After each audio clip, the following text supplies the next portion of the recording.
I've got some key words for you to consider. Here's the first one: appreciation. That's number one. First of all is to appreciate what you already have. Appreciation is unique. It has a sense of opening us up to even more if we appreciate, first of all, what we've already got. Democracy, freedom, free enterprise. To appreciate all of that, to appreciate our chance, to appreciate our opportunity, to appreciate all that it took to bring us to this point. That sense of appreciation makes us unique. It makes us attractive in the marketplace.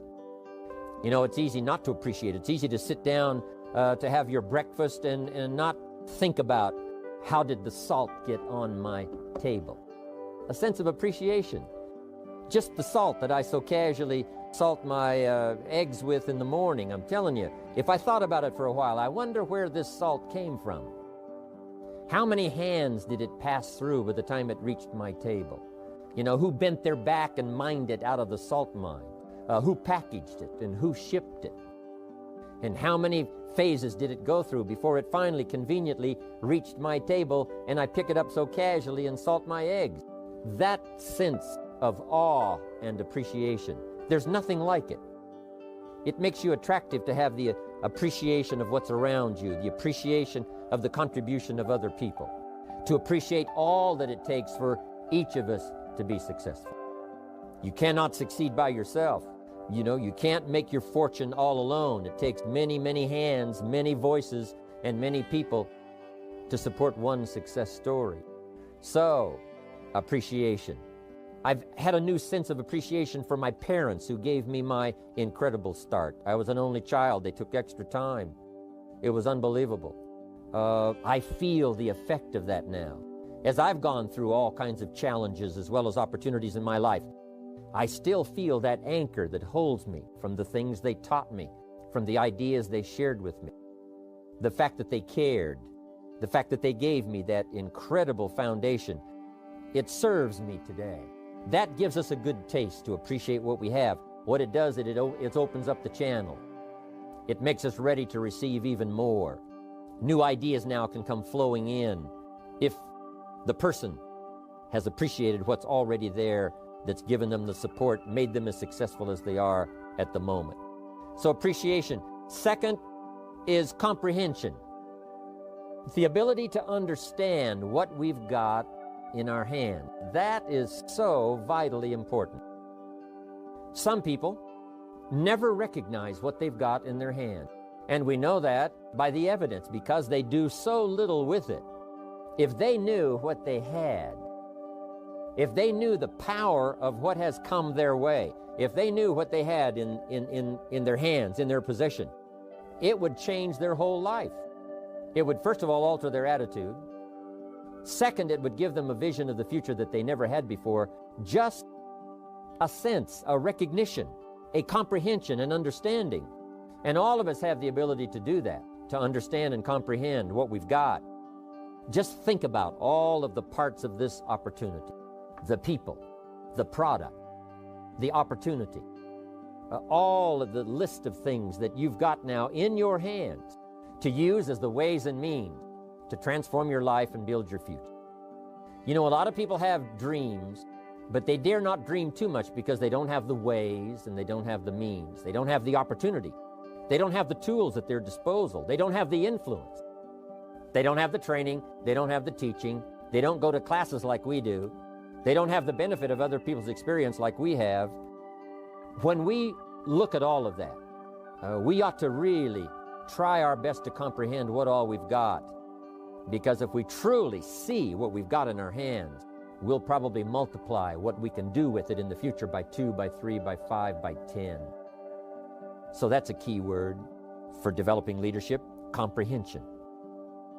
Here's the next word: opportunity. You've got to be able to see opportunity. Opportunity all around you. Opportunity of where you are. Opportunity of the people who can use the products that you've got, who can use your opportunity. Use your opportunity in terms of marketing. Seeing the opportunity. If we're blind to the opportunity, it doesn't matter how valuable the products are, and it doesn't matter how valuable the system is. If you can't see the opportunity, it all gathers dust. It all goes to waste. You've got to see opportunity in every person you meet.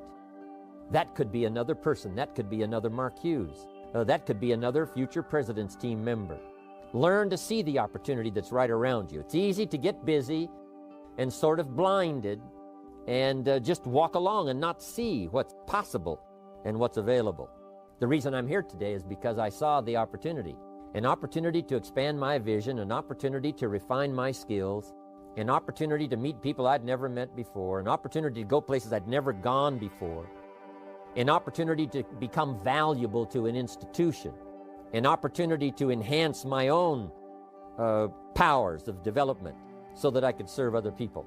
I recognize this opportunity. It's why I'm here today. It's why I'm talking to you today. If I hadn't have seen the opportunity, I'd have passed, been doing something else probably mediocre. But here I am in a very splendid position, an unusual position, having an opportunity to use my experience and influence and skills to touch the lives in the future of millions of people. I saw the opportunity. I took advantage of it. And I want you to be able to do that too, be able to see the opportunity. Now here's what's next. And that is integrity. Integrity means those inner qualities that you do not compromise. The inner qualities that keeps you steady when sometimes everything around you is falling apart. The integrity that helps you to maintain character, all of those qualities that give you a chance to be better than you are at the moment on into the future. Integrity within yourself, integrity within the way that you do business, integrity within the way that you operate and conduct the business of the day. That's vitally important in the development of leadership. Next is morality. There's a right way and a wrong way. Civilization is simply a matter of suppressing that dark side of our nature and appealing to the bright, positive side of our nature. And that becomes sort of a moral code, not to yield to the temptation of doing ill to someone else, but rather appealing to the high side of our nature. President Lincoln, who was one of the presidents of America, said, hopefully we will listen to the better angel of our nature that appeals to the high side, that says, sure enough, there is something to be said for morality, the right and the wrong. But let us constantly work toward developing ourselves on the moral side of doing what's right. And one of the best teachers of the morality is your own conscience. That little small voice inside that tells you you've crossed the line, that tells you this wouldn't be the right words to use, this would not be for the betterment, this would not be win-win, this is going to destroy, this is not going to develop. To listen to that inner voice so that we can stay on moral course. It's the challenge Mark has, it's the challenge the company has, it's the challenge all of us has, to stay on the moral course of doing it right. The morality of the marketing system. Doing it right, very important. There's no need to compromise that position and be tempted to do it wrong. Here's another one. People. One of the most important words in the vocabulary of leadership is people. Here's what's important to understand. People is where the fortune is. In fact, you could just interchange the two words, fortune, people. People, fortune. The fortune is not in digging gold out of the earth, because gold all by itself has no value. Nothing has a value unless a human being gives it value. What value is gold? You can't eat it. What value is everything else unless human beings give it value? To understand that people is where the fortune is. Developing customers who are people, developing distributors who are people. I talked to a banker one time and he said, I'm in the banking business. And I said, well, does a corporation borrow money from you?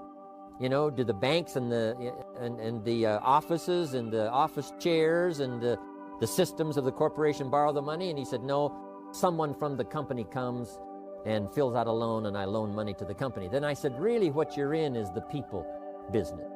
You're not in the money business or the banking business, you're in the people business. And so it's true with all of us. We're in the people business. A unique sense of appreciation. When I first saw this kind of marketing at age 25, I said to myself, if it's unlimited, the people I can introduce to the business, then I shall become wealthy. Because something told me, and I didn't have the full education back then, but something told me that if I found a way to provide benefit for someone else, I could earn money. Something told me. I must have gotten it from my parents, some of my early training that said people is where the fortune is. So that's where you have to take great care in your business. Yes, take care of your money. Yes, take care of your system. Take care of the setup. Take care of the meetings. Take care of all the details. But here's what you've got to do if you really want to make a fortune. Take care of your people. Because people is where the fortune is. If you help them grow, they'll help you grow. If you develop them under you, they will lift you up. You can lift up sales and it'll fall back down. You can lift up volume and it'll fall back down. Lift up the people and you won't fall down. You'll have the foundation. There you'll be ready for the future.